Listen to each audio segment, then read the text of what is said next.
मेरे प्यारे भाइयों और बहनों, आप सभी का फिर से explain by SG sir channel में स्वागत है। उम्मीद है आपकी तैयारी बहुत अच्छी चल रही होगी, मस्त चल रही होगी, तंदुरुस्त चल रही होगी। हाँ, कभी कभी आप, मुझे लगता है, डिमोटिवेट जरूर होते होंगे, तो अपने आप को थोड़ा सा मना लिया करें, खुश कर लिया करें। एक छोटा सा मैं आपके सामने नजराना पेश करता हूं। जब कभी आप डिमोटिवेट हो तो कह दिया करो अपने आप से कि हम भी दरिया हैं सनम, हमें अपना हुनर मालूम है।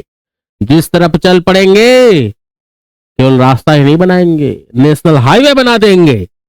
और आप बना दोगे तो तैयारी करते रहो, अच्छे से मस्त रहो। तैयारी के दौरान कभी भी हेडेक, टेंशन, ऐसी चीजें, एंजाइटी चीजें आसपास भटकने मत देना। जब तक नहीं भटकने दोगे आप सफलता के सही रास्ते में चल रहे हो। जब ये भटकने आसपास दिखाई देने लगे आप अपने रास्ते से अलग हो चुके हो। तो मस्ती से पढ़ाई करिए, तंदुरुस्त होकर पढ़ाई करिए, स्वास्थ्य पे विशेष ध्यान रखिए। एक स्वस्थ शरीर में स्वस्थ दिमाग का निवास ही होता है, ये सच बात है। चलिए आगे बढ़ते हैं। तो हम सीजल सीरीज में काम कर रहे थे, तो अगले क्रम में हम कुछ क्वेश्चन को देखने जा रहे हैं। अब जरा ध्यान से देखेंगे क्वेश्चन क्या है आपके सामने। इन सिमिलर ट्रायंगल्स के बारे में मैंने बताया था आपसे। सिमिलर ट्रायंगल के लिए ये ऐसा निशान है, कॉन्ग्रुएंसी सर्वांग समता के लिए ये निशान था। अगर दो ट्रायंगल सिमिलर हैं तो उनके corresponding sides, perimeter, altitudes, inradius, circumradius, सभी का रेशियो बराबर होता है। तो आपने अगर यहां पूछा गया उनके एरिया का रेशियो क्या है, तो साइड्स के टर्म्स में बहुत लोगों को याद होता है, बाकी नहीं याद होता। तो जो साइड्स का रेशियो वही तो एल्टीट्यूड्स का रेशियो है, तो सीधे स्क्वायर कर दो। 2 और 5 है तो 4 और 25 हो गया। तो यहां पे एक ध्यान देने वाली ज्ञान की बात क्या थी कि अगर दो ट्रायंगल सिमिलर हैं तो उनके करस्पॉन्डिंग साइड भुजाएं, करस्पॉन्डिंग एल्टीट्यूड लंब, करस्पॉन्डिंग इन रेडियस अंतः त्रिज्याएं, करस्पॉन्डिंग आपकी सरकम रेडियस परित्रिज्याएं, करस्पॉन्डिंग और आपका पेरीमीटर परिमाप सभी बराबर होते हैं मेरे दोस्त। तो वहां पे आप रिजल्ट लगा सकते थे। तो इजी क्वेश्चन था, आगे से आप अगर दिखाई दे तो आंख मूंद के सॉल्व कर देना। Second question, the diameter of a circle measures 25 centimetre. ठीक है, डायमीटर एक सर्कल का। What is the maximum length of a cord circle. चलो एक ये छोटा सा ये भी कंसेप्चुअल 2025 के क्वेश्चन है मेरे बच्चों। अब आपको पता है कॉर्ड या जीवा क्या होती है किसी भी सर्कल पे, इसको तो मेरे प्यारे दोस्तों फिर ज्यादा देखो, एक सर्कल के सरकमफेरेंस में कितने पॉइंट्स होते हैं, इनफाइनाइट पॉइंट्स होते हैं, क्योंकि सर्कल जो होता है किसी भी एक फिक्स पॉइंट से एक कांस्टेंट डिस्टेंस पे जितने भी पॉइंट्स होते हैं, इनफाइनाइट पॉइंट्स का लोकस पाथ ही सर्कल होता है। तो यहाँ पे कॉर्ड की बात की जाए तो सर्कमफेरेंस के कोई भी दो पॉइंट्स को ज्वाइन करोगे वो कॉर्ड बन जाती है, जीवा। आप देखोगे जितना नीचे जाते जाओगे जीवा की लंबाई कम होती जाएगी, और जब आप सेंटर से पास कराओगे, ये मान लो कुछ भी सीडी है, ये सबसे बड़ी जीवा, ऊपर जाओगे फिर छोटी होती जाएगी। तो व्यास या diameter is the longest chord of the circle. ये सभी बच्चों को पता होगा, नहीं पता तो अब जान लें। तो डायमीटर भी एक तरह की कॉर्ड ही है, उसका विशेष नाम दिया जाता है कि वैसा कोई दूसरा नहीं है। बाकी सबके दूसरे रिप्लिका मिल जाएंगे, जैसे मान लो यहाँ पे इस लेंथ की लंबाई का ये, तो अपर सर्कल में फिर मिल जाएगा इस लेंथ का। हाँ, डायमीटर का इसी पॉइंट से और कई सारे बनाते जाओगे। तो अगर हम ऐसे एक पोजीशन में देखें कि अपर लोअर सर्कल में, तब ये लाइन एक ही बार आएगी। ठीक है, तो सबसे बड़ी जो लेंथ है वो कांस्टेंट क्या है, डायमीटर है। तो डायमीटर ही 25 दिया हुआ है, तो वही सबसे लॉन्गेस्ट कॉर्ड हो जाएगी मेरे प्यारे बच्चों। ठीक है, इजी क्वेश्चन था, आप आसानी से कर सकते थे। नेक्स्ट क्या है, ये टाइम एंड वर्क का क्वेश्चन है। आपने ध्यान से देखा है कि 2025 में टाइम एंड वर्क के क्वेश्चंस आए हैं। आगे इसमें एक अच्छा क्वेश्चन भी आया हुआ है जो रिपीटेड, ऐसा नहीं है वो क्वेश्चन नया उठा के रख दिया। वो 2011 से 14-15 के बीच में कई बार आया हुआ क्वेश्चन है वो। तो अच्छा क्वेश्चन ये रिपीट करता रहता है। A can do a work in 8 days, A can do a work in 8 days, B in 12 days, they work together for 3 days, what part of the work left. ठीक है, दोनों का आपका टाइमिंग पता है, आप बता सकते हो कि इसका एलसीएम टोटल वर्क आपने 24 ले लिया, यूनिट टाइम का या एफिशिएंसी ए की 3 आ गई, बी की बच्चों 2 आ गई, और 5 हो गई एक दिन की। अगर 7 का 3 दिन की कितनी होगी 15, तो 15 तो कर ही चुके हैं, तो बचा कितना 9, 24 में से 9 भाग बचा है, तो 3 त्रिकाई 9, 3 अट्ठे 24, 3/8 भाग बच गया है। तो प्यारे बच्चों आपका जो आंसर है वो क्या है 3/8 भाग। ठीक है, इजी है, समझ में आ रहा है, क्लियर। चलिए,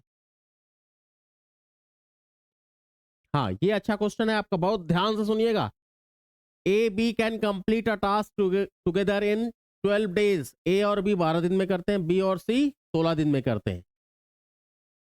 ए work for 5 days, B for 7 days, C takes the remaining 13 days। देखो यहाँ पे कैसे दिया गया है, आपको ग्रुप में केवल 2 का दिया गया है, यानी आपको ग्रुप एफिशिएंसी तो मिल जाएगी, लेकिन जो वर्क का पैटर्न दिया गया है वो अलग अलग दिया गया है कि ए इतने दिन में करा, बी इतने दिन में करा, और सी इतने। तो एक बेहतरीन सी ट्रिक देखते हैं मेरे दोस्तों। पहले तो काम वही करते हो, ए और बी मिलकर कितने दिन में 12 दिन में, बी और सी कितने दिन में 16 दिनों में। तो आपने देखा 48, यानी ए और बी की ग्रुप एफिशिएंसी 4 है और बी और सी की 3 है। आपसे सी का पूछा गया अकेले के दिन में करेगा, तो सी की एफिशिएंसी पता होगी तभी कर पाओगे ना, इसके पहले तो नहीं कर पाओगे। तो फिर क्या किया जाए, जरा ध्यान से देखिए काम कैसे करा रहा, कैसे करा रहा। मान लो ऐसे कह रहा है कि एक रोड बनानी, मान लो कितना आपने 48 किलोमीटर, तो पहले ए ने 5 दिन काम किया, 5 दिन ए ने किया, ठीक है, उसके बाद 7 दिन बी ने किया, फिर रिमेनिंग जो बचा वो 13 दिन सी ने किया, कुछ ऐसे काम कंप्लीट हुआ है। हमें ये तो पता है अगर एक दिन ए और एक दिन बी जितना काम करेगा वो पता है, क्योंकि ए और बी एक दिन में 4 करता है, मान लो 4 किलोमीटर की रोड बनाता है, तो दिन में 8 बनाएगा।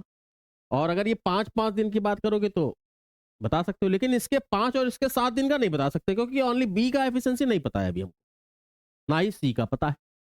तो हम एक पैटर्न बनाते हैं, जरा देखो, हम एक टेबल देखते हैं, ए बी और सी की एक टेबल देखते हैं। हम ऐसे लिखते हैं, ए ने 5 दिन किया है, बी का 5 दिन एक साथ करा देते हैं, 2 दिन अलग कर देते हैं। ये 2 दिन अलग कर, ये 2 मान के चलना मेरे बच्चों, ये 7 दिन काम किया। सी बी और सी का आपको पता है, तो बी सी का 2 दिन और बी के साथ करा दिया हमने, और बचा 11 दिन और। तो आपको पता है ए और बी के 5 दिन का काम कितना हो जाएगा 20, इतना काम कितना हो गया 20। बी और सी के 2 दिन का काम कितना हो गया, एक दिन का 3 है तो 6 26, तो 26 हो गया है, यहाँ पे 6 हो गया, तो टोटल 26 हो गया, तो 48 है। तो सी 11 दिन में 22 काम करेगा जो बचा हुआ है, तो एक दिन में कितना कर सकता है 2 यूनिट कर सकता है। तो सी का अकेले का काम आप निकाल दोगे, अब कितने दिन में करेगा। सी अगर एक दिन में 2 यूनिट कर रहा है तो 48 के लिए 24 दिन लेगा, 24 दिन 24 दिन 24 दिन, तो इसमें आंसर ही नहीं दिया हुआ है, तो सी का ही पूछा गया है ना। हाँ, सी का 24 दिन ही आएगा। फिर से एक बार देख लेते हैं, ए ने 5 दिन किया है, बी ने 7 दिन किया है, और सी ने 13 दिन। ठीक है, कोई दिक्कत नहीं। ए के 5 दिन का काम कितना है, ए के ए और बी के 5 दिन का काम, ए और बी का एक दिन का 4 है, तो 5 दिन का काम 20 हो जाएगा। बी और सी के एक दिन काम 3 है, तो 2 दिन का 6 हो जाएगा, 26 बचा 22, तो सी के एक दिन काम 2 हो जाएगा, और बी के एक दिन का काम, बी का अगर पूछता तो 1 हो जाता, बी यहाँ भी 1 तो यहाँ 3। तो यहाँ पे ध्यान से देखो, अगर ए का पूछता तो 16 दिन होता, बी का पूछता तो 48 दिन होता, और सी का पूछा 24 दिन ही आंसर होगा। इसमें आंसर नहीं है, कोई बात नहीं, सी का आंसर यहाँ पे आंसर हो सकता है मिसप्रिंट कर दिए हो ना, 24 डेज ही करेक्ट आंसर है, 24 डेज ही करेक्ट आंसर है। ये क्वेश्चन कई बार रिपीटेड सीजीएल में, अच्छा क्वेश्चन है, आप आसानी से कर सकते थे। क्लियर है, समझ में आ गया। तो सी का अगर पूछा जाएगा तो 24 दिन ही आएगा, बी का पूछा जाएगा 48 दिन, ए का पूछा जाता तो 16 दिन आ जाता। यहाँ पे अगर सी की जगह ए लिखता तब 16 दिन आ जाता। क्लियर है, क्योंकि 16 ऑप्शन में आपको दिखाई दे रहा है। हाँ, यहाँ देखो देखो 2 20 और 20 2 12 ना, तो 1 का 24 रहा होगा, तो आप इसको लिख लो। क्लियर है, समझ में आ गया। आगे चलते हैं। The angle of cyclic quadrilateral are in the ratio of 1, 2, 3, 4. What is the measurement of smallest angle? सबसे छोटा एक वाला ही होगा। अब देखो क्वाड्रिलेटरल के चारों एंगल्स का सम, ये क्वेश्चन मैं पिछले भी शीट में करा चुका हूं, तो 360 डिग्री ही होगा। तो 4 3 7 दोनों एक 10 10 रेशियो बराबर 360, तो एक बराबर कितना 36। तो सोचना ही था। हाँ ये मैंने बता दिया था कि ये ऑर्डर मैंने दिया है कि ए बी सी डी दिया है, एट रैंडम दे दिया कि 4 ऐसे कोण हैं जो इस तरह के हैं। आमने सामने का समेशन साइक्लिक के लिए क्या होता है 180 डिग्री, ये ध्यान रखना।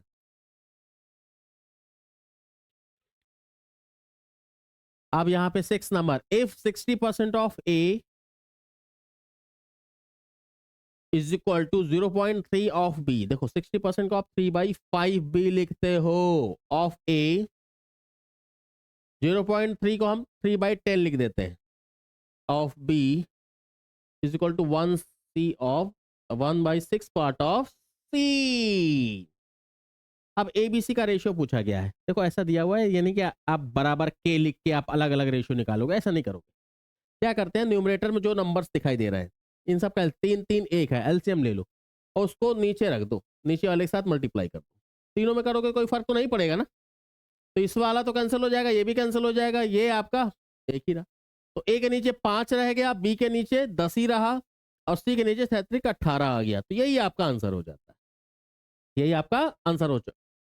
तो कई बच्चे इस चीज को रेशियो चैप्टर में पढ़ चुके होंगे, आसान है, आगे भी आप आसानी से कर लोगे। ठीक है आगे चले। द ट्रायंगुलर प्रिज्म, प्रिज्म और पिरामिड के क्वेश्चंस टफ नहीं आए थे, बस आपको बेसिक रिजल्ट्स पता होते तो कर लेते।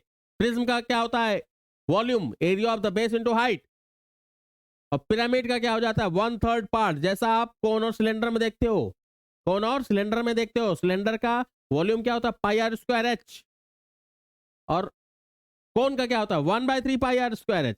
तो वैसा ही प्रिज्म पिरामिड की तरह समझ सकते हो।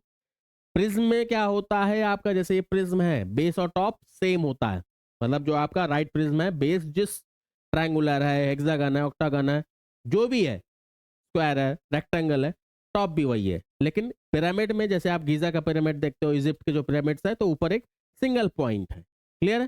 तो वैसे आप समझ सकते हो। तो area of the base into height होता है वॉल्यूम। अगर देखो हाइट इंक्रीज बाय 20%, पहले एरिया ऑफ द बेस दिया हुआ है, ठीक है, हाइट 20%, अब पहले ओरिजिनल थी 10, तो 12 हो गई होगी, 20% बढ़ा दिया, तो ये कितना हो गया, और जो भी 12×5 = 60 यानी 300।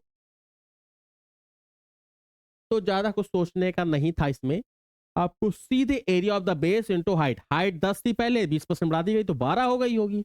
Area of the base into height is the volume of the prism. ठीक है, ठीक है। A vertical cylinder container is filled with oil, cylinder बना लेते हैं भाई साहब।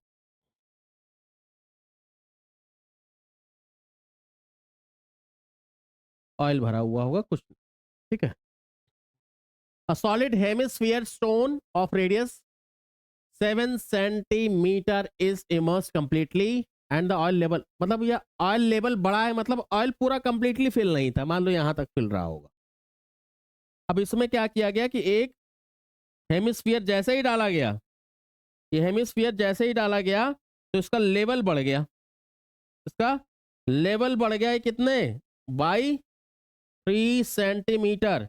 यानी जो ये हेमिस्फीयर का वॉल्यूम है, वॉल्यूम ही क्या करेगा, जैसे उत्प्लावन का नियम आपने पढ़ा होगा बहुत पहले बचपन में, कि कोई चीज पानी में डालते हो तो उतने वॉल्यूम को बाहर फेंक देती है, तो यहां पे क्या कर रही है, वॉल्यूम को अप कर रही है। आप किस फॉर्म में करेगी, मान लो आप एक बर्तन, सिलेंड्रिकल बर्तन में पानी भरा है, तो सिलेंडर फॉर्म में ही तो अप होगा वो, क्लियर है। तो यानी जो हेमिस्फीयर का वॉल्यूम है, ये 3 सेंटीमीटर हाइट वाले सिलेंडर के वॉल्यूम के बराबर होगा। तो हेमिस्फीयर का वॉल्यूम क्या होता है 2/3 पाई आर क्यूब, सॉरी, क्योंकि स्फीयर का क्या होता है 4/3 πr³ और सिलेंडर का क्या होता है πr²h।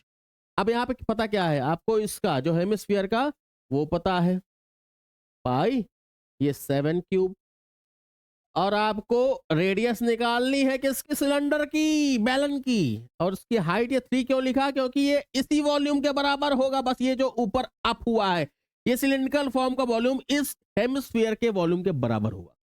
तो आपने इसको पुटअप किया। अब आंसर, क्योंकि मुझे पता आप ये घर पे सॉल्व करिएगा, 8.73 आएगा। यहाँ पे थोड़ा सा बेसिक आपका √14 आएगा। √14 का वैल्यू होता है 3.7। इसकी मैं ट्रिक शॉर्ट्स में बताता रहता हूं, यहां हम सॉल्व करने नहीं बैठेंगे। और जिनको नहीं पता है तो मेरे जो कैलकुलेशन वाले ट्रिक्स हैं या कुछ वीडियोस पड़े होंगे या आगे आएंगे उसमें देख लेगा, ठीक है। तो आपको बस यहाँ लॉजिक मेरा बताने का मतलब क्या था कि जब एक ऑयल भरे हुए कंटेनर में आपने क्या किया, हेमिस्फीयर को इमर्स किया, डाला, तो हेमिस्फीयर का जो वॉल्यूम है वो कंटेनर के जो राइज होने में हेल्प कर रहा है, तो उस वॉल्यूम के ही बराबर होगा। वो वॉल्यूम किस फॉर्म का होगा, सिलेंडर फॉर्म का ही होगा। क्लियर। तो ऐसे आप क्वेश्चन को कर सकते थे मेरे प्यारे बच्चों, अच्छे बच्चों, नन्हे बच्चों। A 100 liter of solution contains acid and water is 3:2. Acid water 3:2. Some quantity निकाली गई, कुछ रिप्लेस कर दी गई। The final ratio becomes 7:3. How many liters of solution were placed? इस क्वेश्चन की ऐसी ट्रिक बता दूंगा ना भाई, किसी भी आप चैनल में पढ़ लेना, कहीं पढ़ लेना, कहीं नहीं मिलेगी ऐसी ट्रिक जैसा मैं बताने जा रहा हूं। ध्यान से समझ लेना, ध्यान से समझना, ऐसी ट्रिक कहीं नहीं मिलेगी, किसी भी टीचर से पढ़ लेना। इवन मैं बता दूंगा तो हो सकता है आधे समझ भी ना पाए क्या है ये, आप ध्यान समझना। जैसे देखो, एक कंटेनर में एसिड और वाटर दोनों है, कुछ क्वांटिटी पहले मिक्सचर की निकाली गई, फिर एसिड को रिप्लेस कर दी गई, ये प्रोसेस आपको होता है।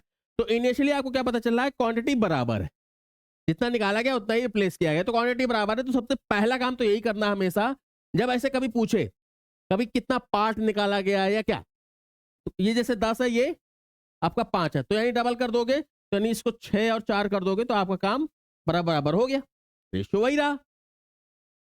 अब इसके बाद ही तो मेन ट्रिक है, बिना ज्यादा कुछ के सेकंड्स में आंसर है। देखो अब एक चीज आप खुद ही समझना। अब एक चीज बताओ, जब मिक्सचर निकला होगा तो एसिड और वाटर दोनों निकले होंगे, फिर एसिड को ही मिलाया गया है, तो उसमें एसिड में 2 बार प्रोसेस हो रही है, एक बार निकल रहा है, एक बार आ रहा है।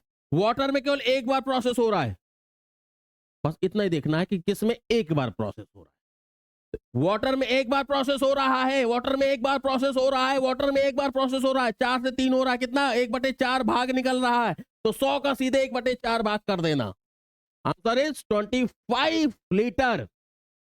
यहां पे अगर 25 ना देते हो, कहता कितना भाग निकला था, तो सीधे 1/4 भाग। लोगों को निकालने में नानी याद आ जाती है, क्योंकि इसमें रेशियो बनाना ही मुश्किल होता है। तो आपको समझ में आ रहा होगा, जिसको नहीं आया इसको वीडियो को थोड़ा और स्लो करते हुए देख लेंगे, या कमेंट में लिखेंगे कि सर इस क्वेश्चन को स्पेशली फिर से समझा दो, तो समझा दूंगा। क्लियर।